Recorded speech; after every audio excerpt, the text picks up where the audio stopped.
Om yo brahmanam vidadhati purvam yo vai vedanscha prahinoti tasmai tamhadevam atmabuddhi prakasham mumukshurvai sharanamaham prapadye nishkalam nishkriyam shantam niravadyam niranjanam amritasya param setum dagdhendhanamivanalam Om asato ma sadgamaya tamaso ma jyotirgamaya mrityorma amritam gamaya avirāvirmayedhi rudrayatte dakshinam mukam te namam pahi nityam Om shanti shanti shanti Om shakti samudra samuthatarangam Darshita prema vijrumbhitarangam Samshaya rakshasa nasha mahastram Yami gurum sharanam bhava vaidyam Naradeva deva jaya jaya naradeva Advaya tattva samahita chittam Projvala bhakti patavrita vrittam Karma kalevara madhubhuta cheshtam Yami gurum sharanam bhava vaidyam Naradeva deva jaya jaya naradeva. Professor Jayanta Sarkar, who was in the dais, and revered Swami Bhajanananda ji, who will be in the valedictory session, will be joining us very soon. Respectable monks who are present here, the brahmacharins and the learned scholars, invited guests, and the revered sannyasinis, and the devotees of Ramakrishna Vivekananda and the admirers of the Vivekananda ideology. The topic which I mean to discuss this afternoon is understanding Bhavamukha, Sri Ramakrishna's unique state of consciousness. Bhavamukha is a very important concept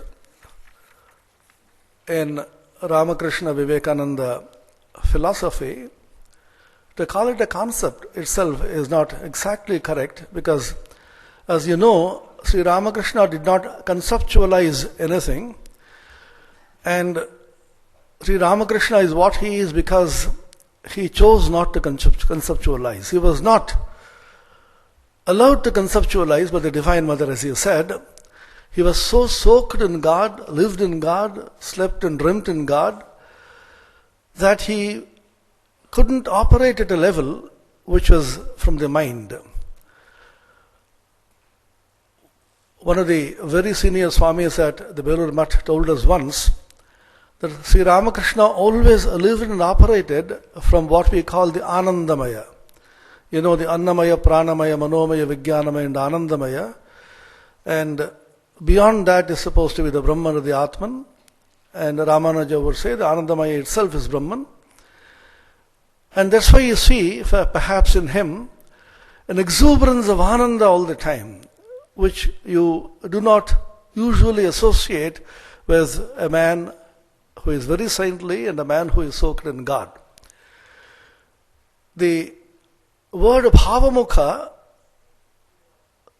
occurs in the Leela Prasanga several times, Sri Ramakrishna Leela Prasanga, the magnum opus of Swami Sharadananda ji, which Swami Tapasyanji once called as a treatise on the psychology of the incarnation of God. That's how he christened Leela Prasanga. The word Bhavamukha occurs in the Leela Prasanga several times, but not in the Kathamrita per se, although the word Bhava occurs. And it doesn't exactly occur in the scriptures anywhere, although there is a statement in the Mandukyakari Upanishad, the Cheto Mukha Prajna Strutiya Prada. If you take the Bhava, the word which occurs in the Kathamrita, and the Cheto Mukha, the Mukha in the Mandukya Upanishad, you can punch them together and construe what is known as the Bhava Mukha. Sri Ramakrishna heard this word Bhava Mukha as a command from the Divine Mother Kali at least 3 times. Once, when his cousin Haladhari was telling Sri Ramakrishna that all the forms of gods and goddesses which you are seeing was only fancies of his own mind. Most of the realizations of these great men occur when they are mentally disturbed. This is a very strange thing. As you know, in the case of Arjuna also, the best teaching in the world was given to a person who was mentally disturbed. There seems to be a great connection between being mentally disturbed and coming up with spiritual revelations. Sri Ramakrishna was perturbed like a child because he usually said, Divine Mother revealed it to me, I don't know. Like a child ran to the mother and said, Mother, just because I am fool, just because I have not learned, just because I have not known the scriptures, have you cheated me? On another occasion, also, Naren, on whose wisdom Sri Ramakrishna depended so much, once told him, এই ভগবান রূপ টুপ যে দেখছেন না সব হচ্ছে মনের কল্পনা। কিন্তু কথা কই যে ও এমন হয়। But these people, these forms speak to me. Oh, that if you fancy something, it happens. Then Sri Ramakrishna was very perturbed. Then one thing about Sri Ramakrishna which you can note is his straight court of appeal with the Divine Mother. Whether Totapuri coming and asking him whether he'll do sadhana with me, whether Bhairava Brahmani coming, whether any occasion, whether it is so-called secular or spiritual in his life, the so-called worldly, the mundane, the ordinary, the extraordinary, for everything he simply ran to to the Divine Mother like a child. This is one extraordinary phenomenon which we see in Sri Ramakrishna, which therefore makes him so attractive and so simple and so charming. And he remained the child of the Divine Mother all the time. So on this occasion, when the Haladari disturbed him, he ran to the mother and said, Mother, why is it that you have cheated me like this? The mother told him, remain in Bhavamukha. On another occasion, once again, he was sitting silently and suddenly this thought came to him. Why did Haladari tell like this? Again he heard from within, remain in Bhavamukha. On another occasion, when his Advaitic teacher Totapuri made him go through the Advaita Sadhana, and when he got stuck with the form of the Divine Mother, the luminous living form of the Mother, and he said, I can't go beyond this. It is so real. As he himself told Naren earlier on, I see you much less tangibly than I see God. I see God much more tangibly, much more palpably, much more really, much more vividly than I can see you. So that vivid, palpable, living form, luminous form of the Divine Mother was coming in between his Advaitic realization, to which Totapuri was pushing him. He just told his guru, I can't go farther. Totapuri got excited, slightly irritated, pushed him between the Agnya Chakra, which is very significant, between the eyebrows, which is the proverbially known as the place of Sadhana Brahman. He pushed him there with a piece of glass and then told him, meditate here. Then Sri Ramakrishna says, then I imagined knowledge to be a sword and cut the form of the Divine Mother and passed into the Nirvikalpa realm or the non-dual realm. Swami Buddhananda has a very humorous take on this. When Sri Ramakrishna could not eat anything, his disciples told him repeatedly, see, you should, for our sake, tell the Divine Mother so that you can eat something and live with us. Sri Ramakrishna told the mother, Mother, these people are telling me that I can't eat anything. Please see that I can eat something. The mother showed everybody, but you are eating so many mouths. Buddhanandaji, very interestingly, he says, very humorously, the mother, it seems, told him, hinted at him, when you cut me into pieces by the sword of knowledge at the behest of Totapuri, you had no qualms about Advaita. Now I will teach you Advaita. You are eating through so many mouths. Come on. That was the Advaita that he was taught there. So on another occasion, when Totapuri put him to Nirvikalpa Samadhi, he was absorbed in it for days upon end, at the end of which he heard a voice from within, remain in Bhavamukha. The second occasion which I mentioned, when the thought of Haladari disturbing him came to him spontaneously and he was feeling perturbed. It is recorded he saw a smoke arising from in his room and a bearded sage appearing and telling him, remain in Bhavamukha. Who is that bearded sage? Because we of lesser minds would like to ask, who is he, how did he come, which Sri Ramakrishna did not ask. I was told by a very senior monk that is the Hiranyagarbha, the cosmic mind, because it tallies exactly with the description of Hiranyagarbha, which is given in the Chandogya Upanishad. A Swami was challenged in Kerala by the Christians, said, you say Ramakrishna is an avatar, does avatar have a beard? Have you ever seen Avatara growing a beard like this? Then immediately quoted from this Chandogya Upanishad, Hiranyashmashru it is mentioned. The Hiranyagarbha, the Saguna Brahman, the entire Anakhad Sarvayeva Suvarnaha, the entire body, everything is Suvarna, golden, including the Swarnashmashru, which is a golden beard. So it tallies exactly with Sri Ramakrishna's description of the bearded sage which he saw. These were the three occasions in which he heard the voice, remain in Bhavamukha. Now, Bhavamukha is a very important paradigm in the understanding of Sri Ramakrishna, that Ramakrishna, pardon us for trying to understand him this way. We try to find out, conceptualize what this Bhavamukha could be. Swami Sharadanda has attempted it in a big way. And this has been written about by many other followers of Ramakrishna tradition.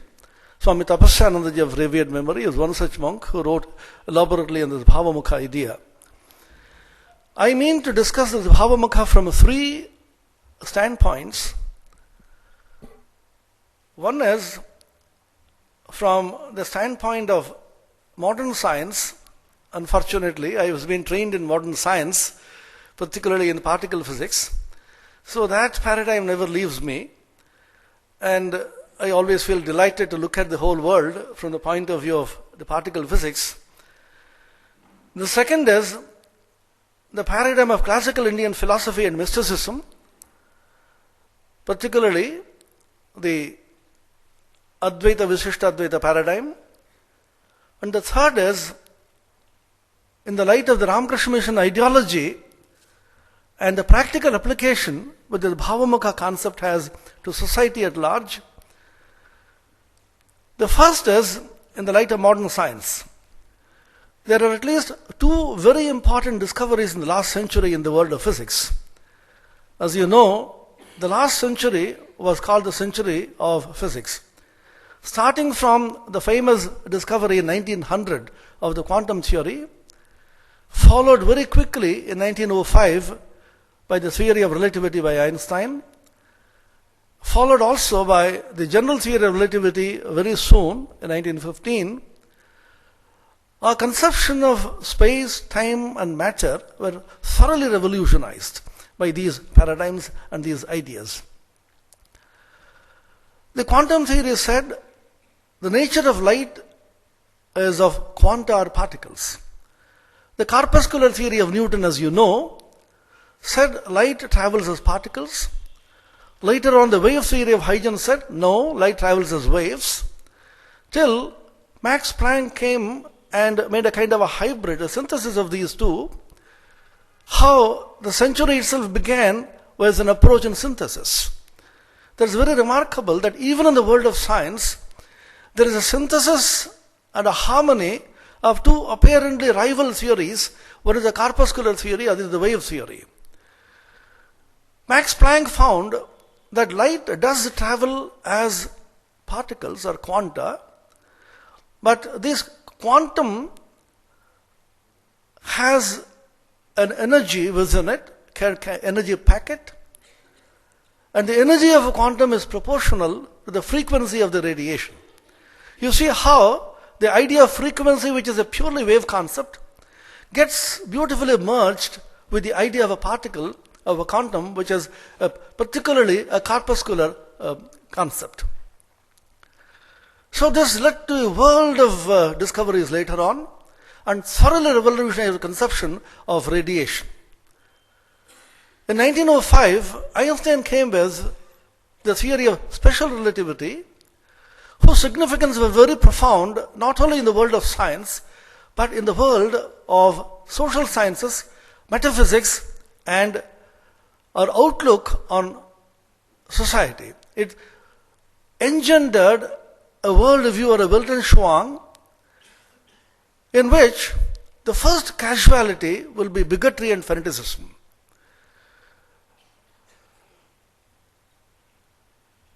In 1893, as was mentioned, Swami Vivekananda spoke about this, that the bigotry and fanaticism being the casualties, and the bell which rang this morning will be the death knell of bigotry and fanaticism. That's what he mentioned there.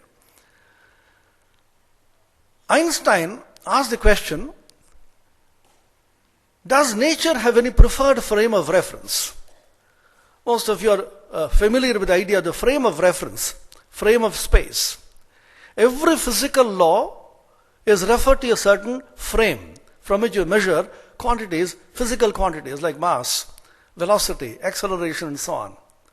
So you have to get attached to your frame of reference, and with respect to the frame you measure these physical quantities. The actual values of these quantities could differ, but the physical law governing these qualities has to be frame independent. A very interesting example of this is what is known as a Lorentz-Fitzgerald contraction. It says that a moving rod contracts in length in the direction of its motion. Suppose you have a 6-foot rod or a 6-footer. He is moving in a frame of reference. His height could be seen as 3 feet from that frame, or if he is measured in some other frame, his height would be 4 feet, 5 feet. Suppose you ask, what exactly is the actual, real, true height of the man? Einstein's answer is, this question is meaningless because there is no such thing as the true height of the man. To be able to measure the height of the man, you have to be positioned and stationed in some frame, and with respect to that frame, you will measure his height to be 5 or 4 or 3. Suppose you ask, which is the correct height of the man? The answer is, 5 is right with respect to that frame, 3 is right with respect to that frame, and 4 is right with respect to some other frame, and each is right, but none is absolutely right. See how the idea of Sri Ramakrishna gets slowly integrated with the idea of the impartiality in nature with respect to frames of reference. Very simply put, Einstein's relativity says, there is no preferred frame in nature. Nature does not give any preferential treatment to any particular frame of reference. Sir Arthur Eddington, who was a contemporary of Einstein, gave a beautiful set of lectures in the 1930s. It was relativity and quantum theory was just growing at that time. A remarkable set of lectures which have been compiled later on is a famous book, The Nature of the Physical World. As college students, we were highly inspired by this book. There is an interesting story about Eddington. Somebody told Eddington, Arthur, you are one of the 3 people who have understood the relativity theory. He looked very modest, didn't speak. Come on, Arthur, don't feel modest. I mean what I say. He smiled and said, I'm not being modest. I'm just wondering who the third person could be. Einstein and I know, but I do not know who else knows. That was the caliber of the man. In that remarkable book, he gives the following about the rightness of a frame of reference. Which is the right one? He says, rightness as applied to a frame of reference cannot be found because it does not exist. It's a myth. You are standing with a label in your hand before a row of packages which are precisely similar. You are worried because there is nothing to help you to decide which of the packages it should be attached to. Look at the label and see what is written in it. Nothing. Right as applied to frames of space is a blank label. It implies that there is something distinguishing a right frame from a wrong frame, but when we ask what is the distinguishing property, the only answer we receive is rightness, which does not make the meaning clearer or convince that there is a meaning. We are confronted with something not contemplated in classical physics, a multiplicity of frames of space, each one as good as the other. The relativity of the current scheme of physics invites us to search deeper and find the absolute scheme underlying it so that we see the world in truer perspective. Now, all frames of reference in physics and all points of view in the world of spirituality and philosophy, being on equal footing means, therefore, that none of them represents the absolute truth. All of them are but partial views of reality, relative views of the absolute, with respect to, and therefore, as conditioned by the particular frame of reference. Ramakrishna has innumerable illustrations on this. Very often we are confused. How can this be right and that also be right? Two of them being apparently contradictory. You remember the first blow to M's ego, as he himself mentioned in the Gospel of Sri Ramakrishna. Sri Ramakrishna said, do you believe in God with form or without form? M said, being a westernized person, to believe in God with form is not very fashionable. So rather than that, believe without form, so it appears to be more fashionable. Sir, I like to believe in God without form. Ramakrishna said, well, good, that's excellent. But do not think God does not have a form. He is with form, He is without form, He is both with and without form, and beyond them both, and how many more besides? Tini Shakar, Tini Nirakar, Shakar Nirakar pare, aro koto ki. Then M was totally confused. He mentions there, how is it that the white liquid like milk be black? For the first time in the world of spirituality, the paradigm that either or has to be replaced by both and. I'll come to that in a moment when I come to quantum physics. How can two contradictory things be this equally right at the same time? They being equally right does not mean that they completely represent the truth, but what they do mean is that the frame from which you look at the truth reveals to you one aspect of the truth which is right with respect to that frame. And if you choose some other frame, from that frame, it could be something else. You take the example, the famous example that Ramakrishna used to give very often, of several blind people looking at an elephant. They can only feel the elephant. They felt the elephant at different parts and claim that the elephant is like a big trunk, elephant is like a fan, elephant is like a pillar, and so on. A big quarrel ensued until a person with eyes came and said, what do you say? You are right. What do you say? You are also right. It's like saying some people tend to agree with everybody. Swami Swahanandaji was very fond of a joke. Always he used to tell us this. There was a professor who said, well, good, right to everybody. One of his students came to him and said, sir, I mean this. Good, that's right. After a couple of days, another student came, just the opposite, and then told him the opposite thing. Oh, you're also right. Then his wife, who was listening to both of them, became very angry, exasperated. What? You have no consistency, you say this to this, and say opposite man also, you say the right? He said, you are also right. This is one confusion which comes to people who read particularly Swami Vivekananda. Swami Vivekananda says this at this time and something else at the other time, which is exactly the same as Sri Krishna in the Bhagavad Gita.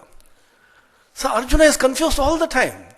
Sri Krishna talks about jnana in the second chapter in such glowing terms. You never existed, these people never existed, they will never exist. At the end of it, and then he says in the third chapter beginning, oh, if that were so, why do you push me in this terrible karma?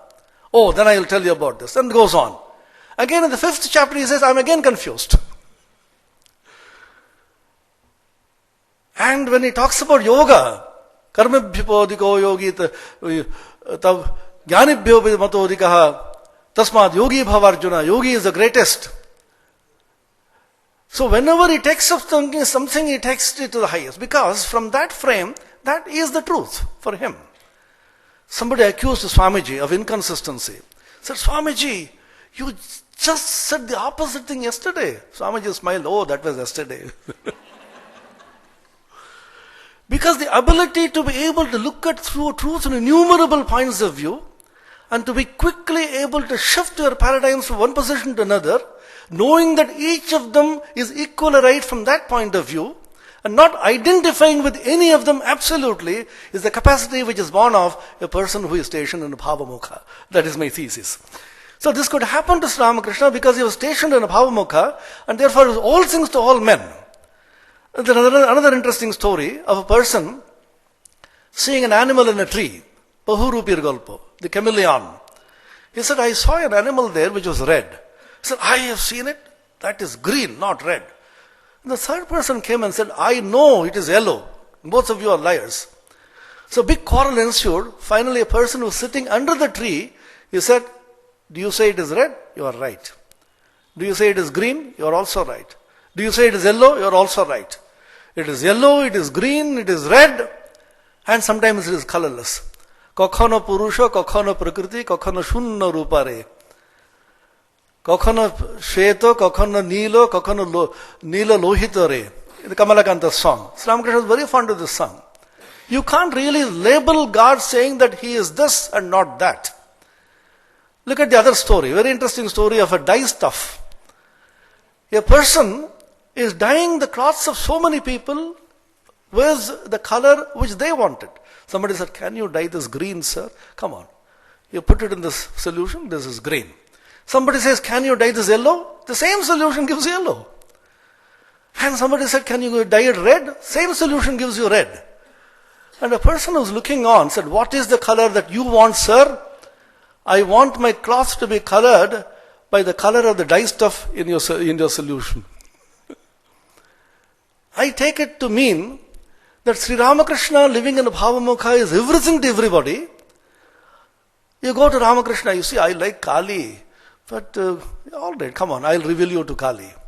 Ramakrishna is Kali, I'm very happy about it. Somebody says, my Ishtadevata is Jesus the Christ. Ramakrishna, no problem, I will reveal you as Jesus Christ.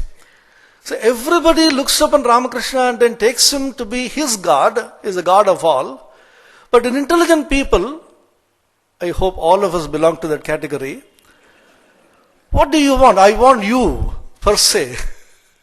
The color of the dye stuff in that solution, when you take Ramakrishna himself, you get everything in one, and you can be colorless and nirakara also if you like. So he includes the sakara, nirakara, nirguna, saguna, everything in one.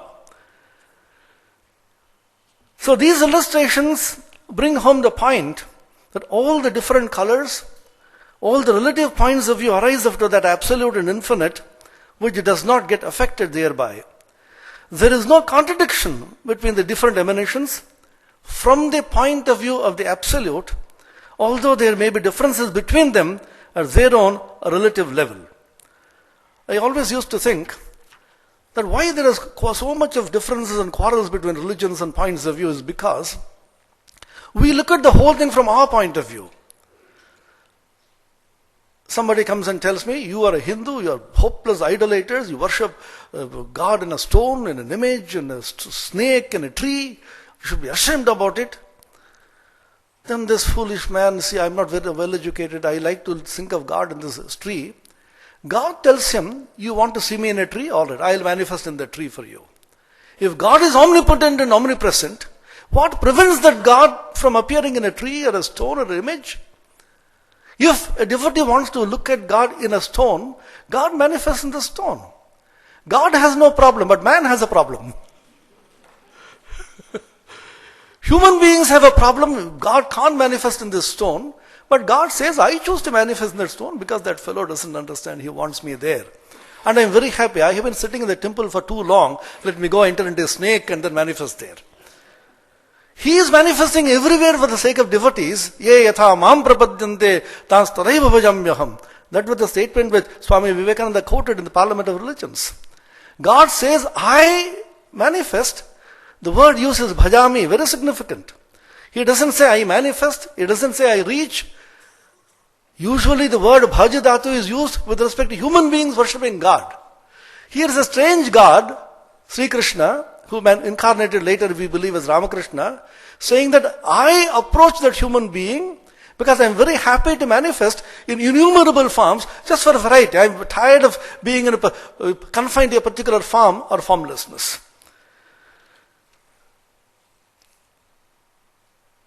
There is another paradigm, as I told you, the quantum mechanics. Once again, that began by a hybrid or a synthesis of the wave and the particular aspects. The wave aspect on the one hand and the particular aspect on the other hand get beautifully blended in quantum mechanics. Now, when the particulate nature of light was revealed as a quanta, there arose another question in the mind of another scientist, De Broglie, who said nature has to be impartial. See, once again, how the idea, all the great scientific ideas emanate from fundamental philosophical perception and worldviews of the world. What is the worldview? Nature has to be impersonal, beautiful, impartial. Satyam, Shivam, Sundaram. If nature is beauty, beauty should be symmetry. All of you know that anything which is symmetrical is always associated with beauty. And if it is beauty and symmetry, nature has to be impartial. Because nature is impersonal as well as personal. Nature has two manifestations. One is the matter, other is radiation. If radiation can have particle characteristics, wave characteristics, matter, particle should also have wave characteristics. Since light is a quantum, a particle should also have wave characteristics. This led to the idea of a particle wave or matter wave, and it is experimentally proved that electrons do behave like waves. What is the nature of the wave? What is the content of this wave, etc. Lot of speculations went on and on. So Schrödinger in his Nobel lecture says, the paradigm of classical physics, which is exclusive, which says that it has to be either a particle or a wave, the either or paradigm has been replaced by both and paradigm. It is a particle, it is a wave, and what exactly it is cannot be described. So Eddington very funnily says, it is neither a particle nor a wave but both. Why not call it a wavicle? Then he says, what does an electron do? Does it behave as a particle? Does it behave as a wave? Then he says, Mondays, Wednesdays and Fridays it behaves like particles, and Tuesdays, Thursdays and Saturdays it behaves like a wave. On Sundays it sits on the fence. Which means we can't dictate to God how he should behave.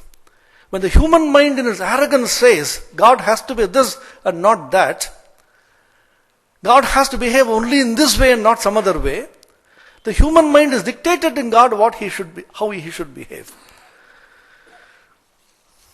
The third thing which is just emerging in physics very recently, which was being attempted by Einstein, is the unified field theory. Those who followed the history of the relativity and the quantum theory, Einstein is very unhappy with the probabilistic interpretation of quantum mechanics. As he has said, I do not believe in a God who plays dice. Niels Bohr quipped in answer, but you can't dictate to God what he should do. Tini Ichhamoi, as Ramakrishna said. But Einstein said there should be a unified field theory which brings together both quantum physics and gravity in one frame. And nature cannot be extravagant. Nature is economical. Nature will have one grand unified theory which is the underlying principle of all theories. He attempted it without success, and therefore he became a kind of recluse towards the end of his life. doggedly pursuing his pet theory. He himself said he became a lonely old chap, not willing to give up this attempt of a unified field theory. And recently, once again, the turn of this century, the whole thing has been revived, and physicists are asking whether the holy grail of the unified field theory could be found in what is known as the superstring theory or the string theory. It is neither a particle nor a wave, but a kind of elongated string. Brian Greene, the author of The Elegant Universe, he makes the following observation. For the first time in physics, we have a framework with a capacity to explain every fundamental feature upon which the universe is constructed. For this reason, the string theory is sometimes described as possibly being the theory of everything, TOE, or the ultimate or the final theory. Why I mention this is because the idea of a Bhavamukha in which Sri Ramakrishna was stationed spiritually gives us an insight into how several ideas and several points of view could coalesce, get amalgamated, synthesized and harmonized, from which everything could be explained in its own perspective and everything falls in its place. From the point of view of classical philosophy and mysticism, there's another concept which Sri Ramakrishna introduced, which is known as the concept of Vijnana. Vedanta speaks about a Nagyani, an ignorant man, a Jnani who has attained knowledge of the supreme reality. Besides these two, Sri Ramakrishna highlights the state of a Vijnani. A Jnani is one who takes the world to be unreal, world of relativity to be unreal. An Ajnani, a Jnani is one who has realized the ephemeral nature of the world, equating ephemerality with unreality. But a Vijnani is one who, having realized the content of the world to be unreal, having attained Purna Jnana, having attained absorption in the infinite supreme reality which is Brahman or the impersonal reality, comes back as it were by the will of the Divine Mother and remains as a Vijnani for whom the world gets transformed as a divine Leela or the play of the Supreme Consciousness. Which means that the old paradigm of Brahma Satyam Jagan Mithya, the Satya Mithya paradigm, is replaced as it were by the Nitya Leela paradigm. So Sri Ramakrishna says the world as a manifestation of Brahman everywhere is the play of the divine consciousness, and in this context he equates the impersonal with the personal, Brahman and Kali as the two aspects of the same reality. He says, do not put any limitation on the infinitude of the supreme reality. It is wrong to affirm that God can be formless and not with form, that God can be transcendent and not immanent, impersonal, not personal. Different spiritual aspirants realize the infinite and the absolute reality in innumerable ways. Sri Ramakrishna says, yes, God has form and is formless too. Further is beyond both and form and formlessness. Nobody can limit him. He gives the example of an ant which is going to take a sugar hill. Very interesting image. An ant was going to take a sugar hill, and it took a small particle of sugar and ate it, and his stomach was filled. It carried one grain in its mouth. While walking back, looked at the sugar hill and said, next time round, I'll carry the whole sugar into my small hole.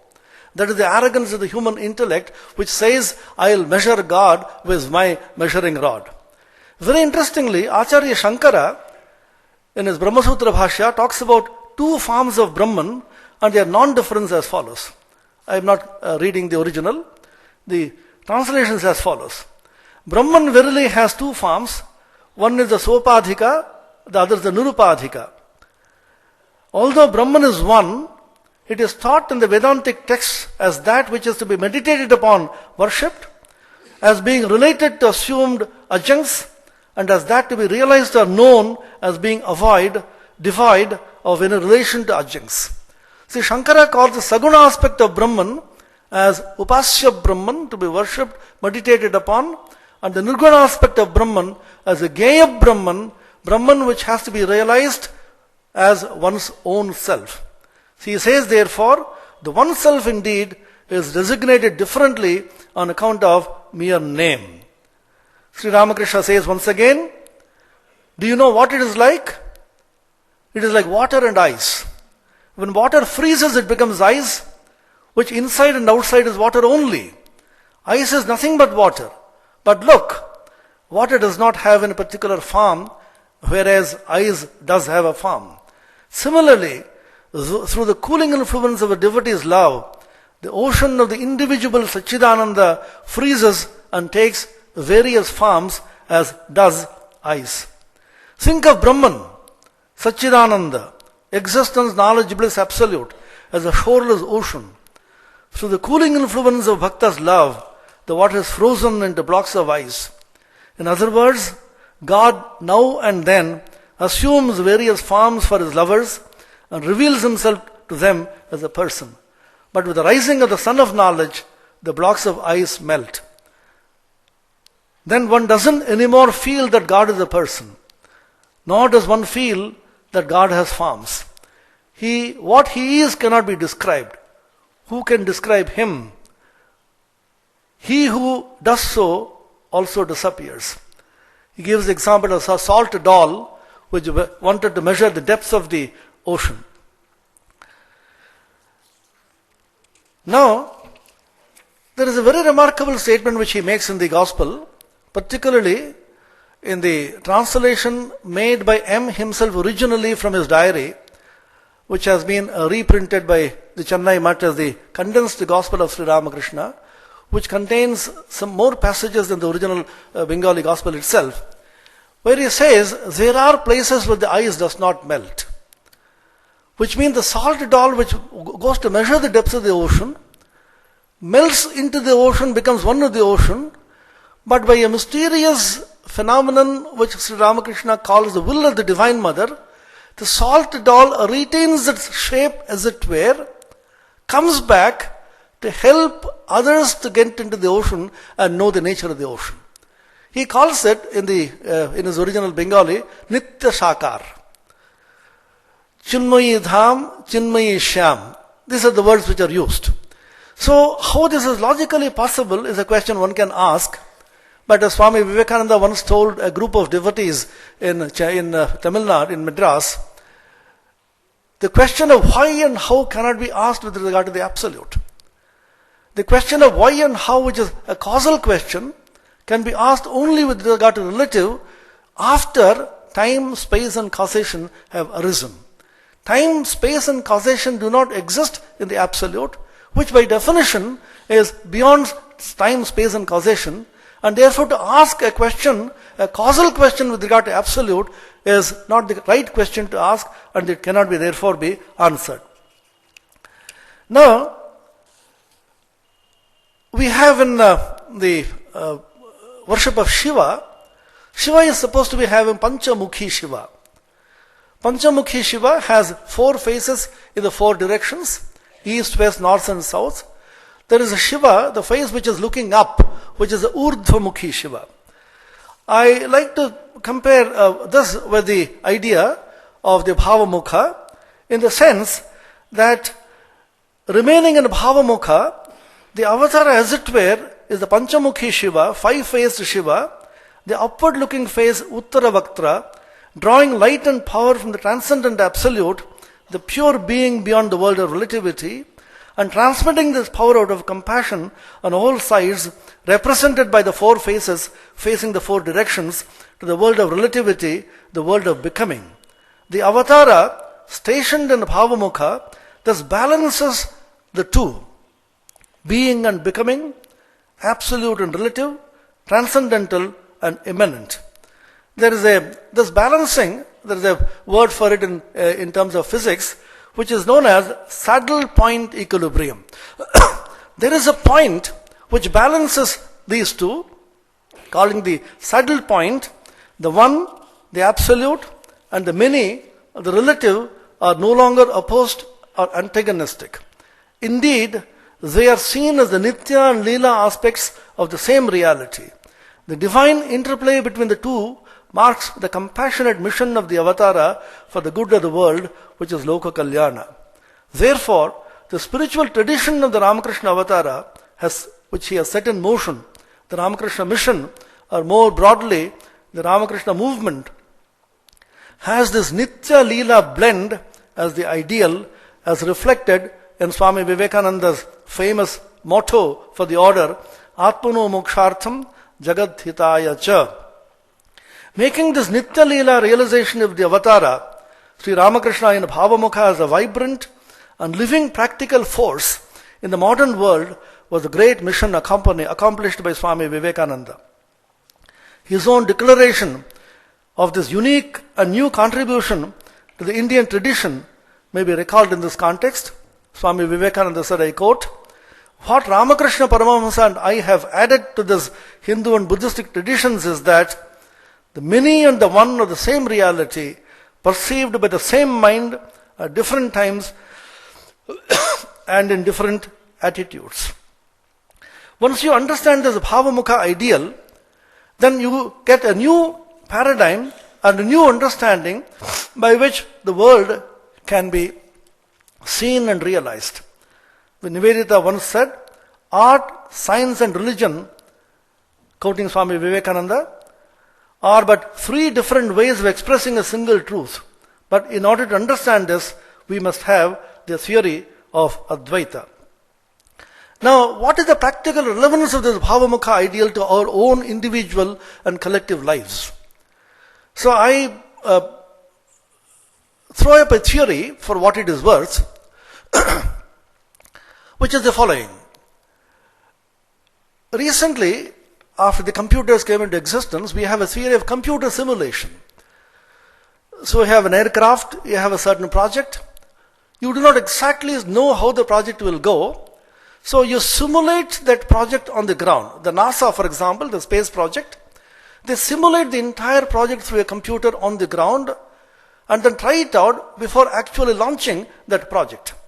See, now, is it possible for devotees of Ramakrishna, for those who have taken Ramakrishna as their Ishta Devata or the ideal in life, to be able to psychologically simulate the Bhavamukha of Sri Ramakrishna, which for him was a reality and a spiritual realization, and stationed in this psychologically simulated Bhavamukha ideal, look at the world, integrating therefore meditation and action, science and religion, contemplation within, and intense activity outside, and work and worship. Swami Vivekananda says, therefore, take some holy person, some great person whom you revere, some saint whom you know to be perfectly non-attached. Think of his heart. That heart has become non-attached, and meditate on that heart. That will calm the mind. In commenting on the famous sutra in the Yoga Sutras, Vitaraga Vishayamba Chittam. This is the kind of simulation which I would like to discuss and imagine as an important sadhana for the followers of Sri Ramakrishna. This is perhaps what Swami Vivekananda meant by exhorting his followers to cast themselves in the mold of Sri Ramakrishna. Ramakrishna Mushai Udruta hu Arjuna bolechilin. This also has a support of Acharya Shankara, who talks about it in his Gita Bhashya in the 2nd chapter, when he discusses the Sthita Prajna Lakshana to Arjuna. Then naturally the question arises, a person like Arjuna who is disturbed, who is extremely perturbed, who is depressed, why does the Bhagavan give him such a lofty ideal as a Sthita Prajna there? Is Arjuna capable of taking it? Then Acharya Shankara makes a statement here, Sarvatra eva hi adhyatma shastre kritartha lakshanani yani tani eva sadhanani upadishyante yatna sadhyatvat.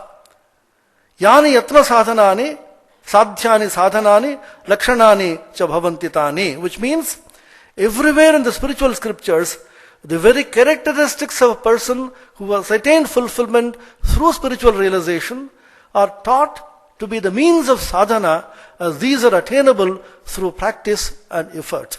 Thus, those that are attainable through practice and effort verily become the sadhana for a spiritual aspirant or a sadhaka, as well as the natural characteristics of a person who has attained to realization.